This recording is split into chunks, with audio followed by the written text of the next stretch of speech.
Good morning, boys and girls. Today is Friday, February the 1st, 2019, and welcome to the Big Comfy Couch. Today we're starting something new here at ECES, and I'm very excited to tell you about it. We're going to be participating in the Georgia Children's Book Awards. Here's how it works. We're going to do a battle of the books. There are 20 books on the Georgia Book Awards picture book list.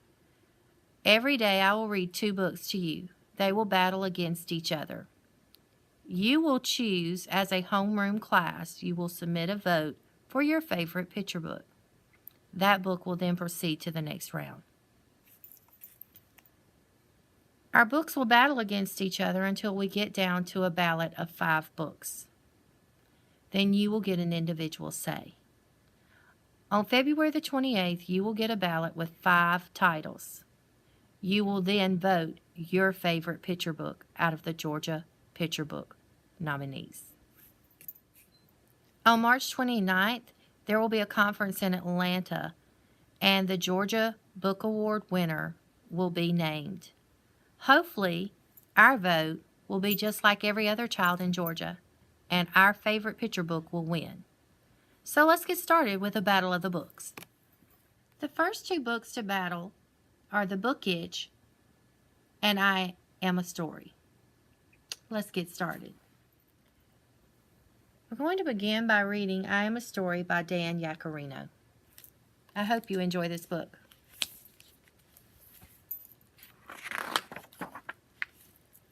I Am a Story by Dan Yaccarino.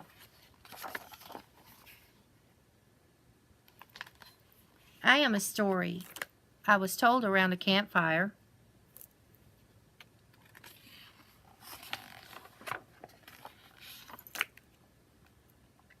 Then painted on cave walls.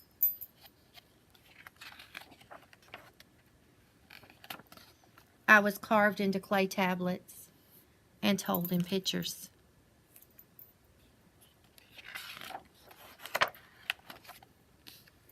I was written on papyrus and printed with ink and wood blocks.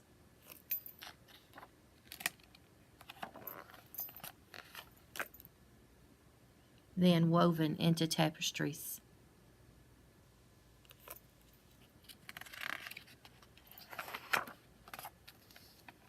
And copied into big books to illuminate minds.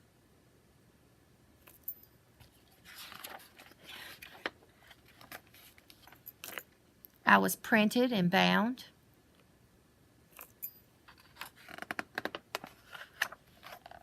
Then acted out on stage.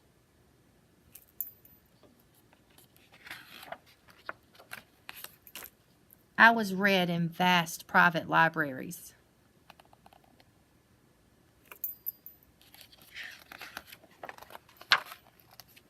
Then in public libraries open to everyone.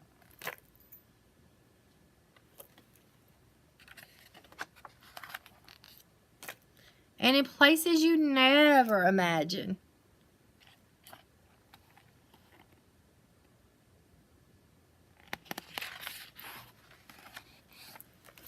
I made people frightened, excited, sad, and happy.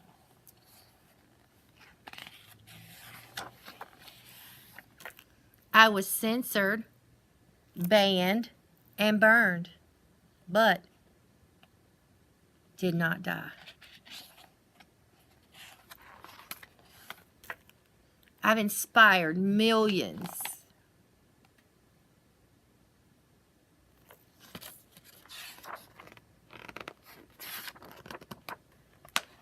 I can go with you everywhere.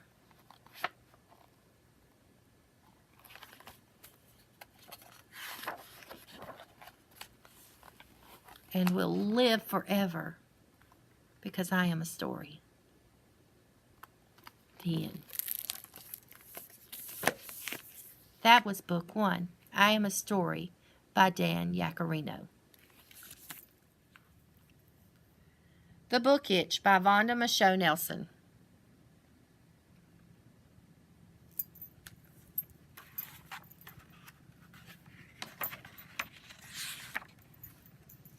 On weekends in the summer, I ride my bike to the store and help Dad. I get to carry the signs out in the morning and put flags of African countries in holders near the curb. All kinds of people come to 2107 7th Avenue. Kids and grown-ups, black folks and white folks, writers and politicians, artists and teachers. Even famous people like actors and musicians from the Apollo Theater visit the bookstore.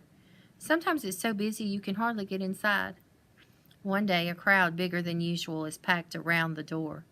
I squeeze through and I put my bike up. "This is my boy Louie," Dad says.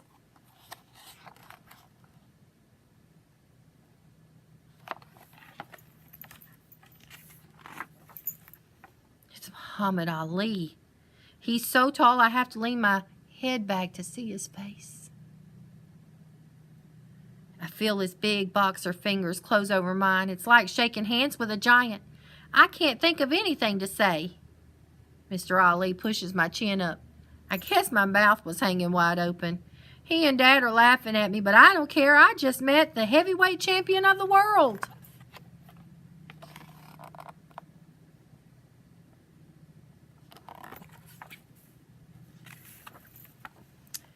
Dad opened his store in Harlem Square way before I was born. Mom says he started out with 5 books. 5 books and a mission. She says he had something in his heart he believed in so much that he'd do just about anything to make it happen.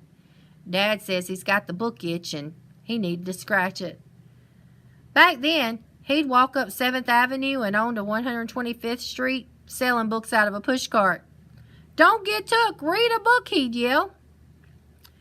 When Dad went to the bank to borrow the money to open the bookstore for black people, the banker said no. He said Dad could have a loan to sell fish and chips or fried chicken, but not books.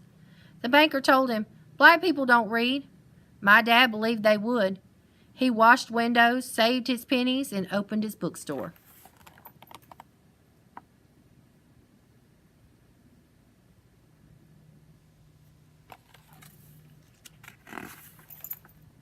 He was right. People came, and they read. Now we have about a zillion books in the store, and more people come every day. They come, and they talk, and they read, and they buy.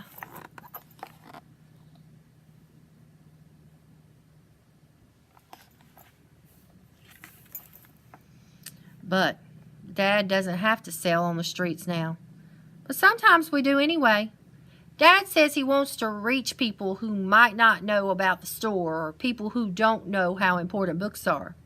We push that cart, calling, "Knowledge is power. You need it every hour. Read a book." Dad made that up just like he made up the sign over the store. He plays with words until they say what he feels. I guess that makes him a poet. Dad's name is the same as mine, Louis Michaud. But people call him the professor, even though he didn't go to school much. Dad says he doesn't have to have college knowledge. He educated himself by reading books and living. He says, "You're not necessarily a fool because you didn't go to school." Can I stay home and read books and learn by living, I ask? You go on to school, Dad says. There are things you can learn from your teachers. But don't you stop thinking for yourself, and don't you stop asking questions.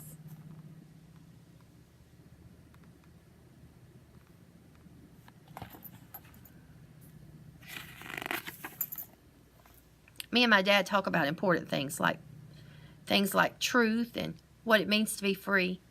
Dad says books can help you. Not every book is true, he says, but the more you read, the easier it is to figure out for yourself what is true. Dad lets people read books without buying them. There's a boy who reads in the store every Saturday like it's a library. Dad says books will help him clear the weeds and plant the seeds so he'll succeed. Like I said, Dad's a poet. Customers stay as long as they want, even if it's past closing time. Dad never makes them leave like other stores do. Sometimes Dad locks up so late, he's too tired to come home. He sleeps there with all his books.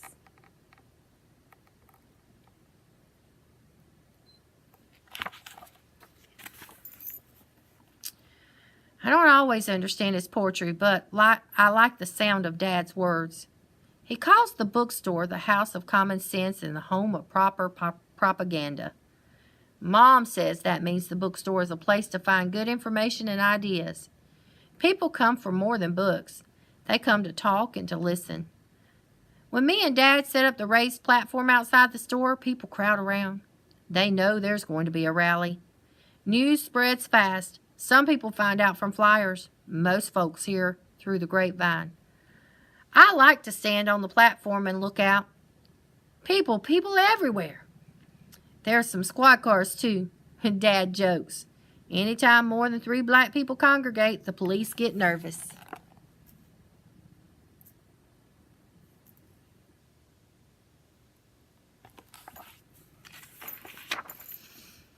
People come to hear talk about fighting for the same rights white people have, talk about jobs and voting, about how black folks should be respected and support each other. People shout out angry words. They kid around and laugh. Sometimes I don't get why they're mad or what's so funny. Dad talks to the crowd from the platform too. He says black people need to learn their history by reading books. If you don't know and you ain't got no dough, then you can't go, and that's for show. The days Mr. Malcolm X speaks, lots of people come. When we first met, Mr. Malcolm shook my hand and gave me the kindest smile. He and my dad are friends. Mr. Malcolm even gets mail at the store. He loves books as much as we do. He says he could spend the rest of his life reading just to satisfy his curiosity. When Mr. Malcolm comes to the store, he sits in the back room and talks with Dad about what he's going to say before climbing on the platform.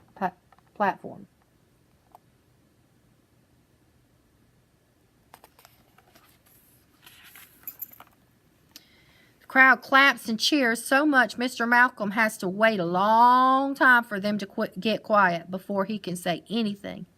Then, when he does, they get riled up all over again. I remember one time he said, nobody can give you freedom. Nobody can give you equality or justice or anything. If you're a man, you take it. That really got them going.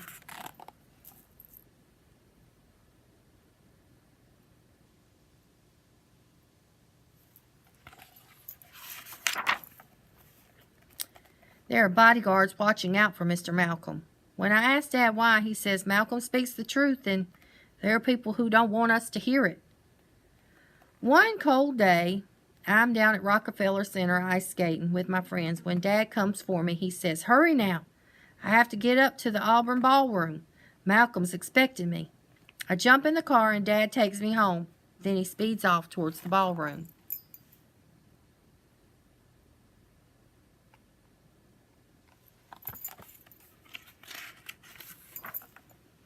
While I'm doing my homework, Mom gets a phone call.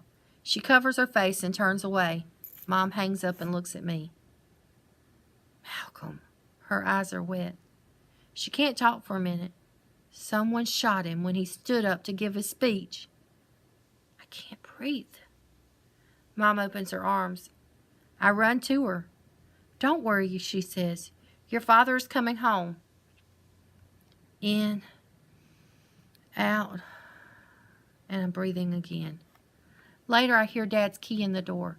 He hugs Mom and me and sags into his chair. He takes off his glasses and cleans them. At last, he says, when I got to the ballroom, everybody was rushing out, screaming and hollering. I went inside, and there he was, lying dead. Dad kind of shivers. I was supposed to be sitting right beside him. I'm glad he wasn't. I'm sad they killed Mr. Malcolm, but I'm glad my dad is all right. I'm glad I went skating and Dad came to get me. I'm glad.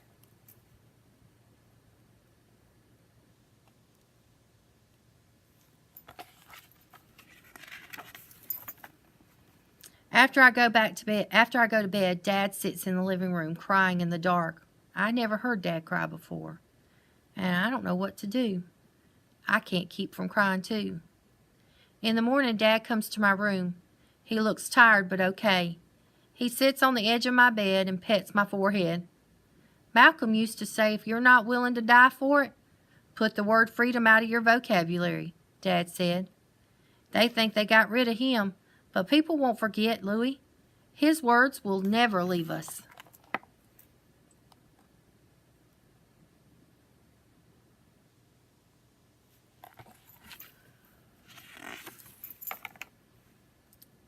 words. That's why people need our bookstore.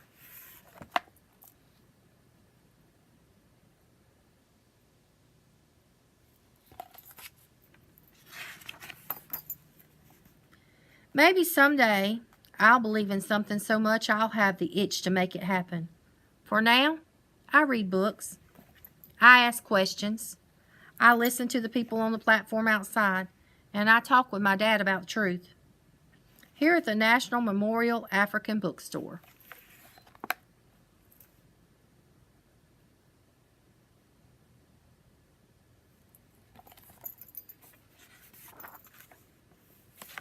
The end. Now, don't forget, think about what was your favorite book. And this afternoon, your homeroom will have a say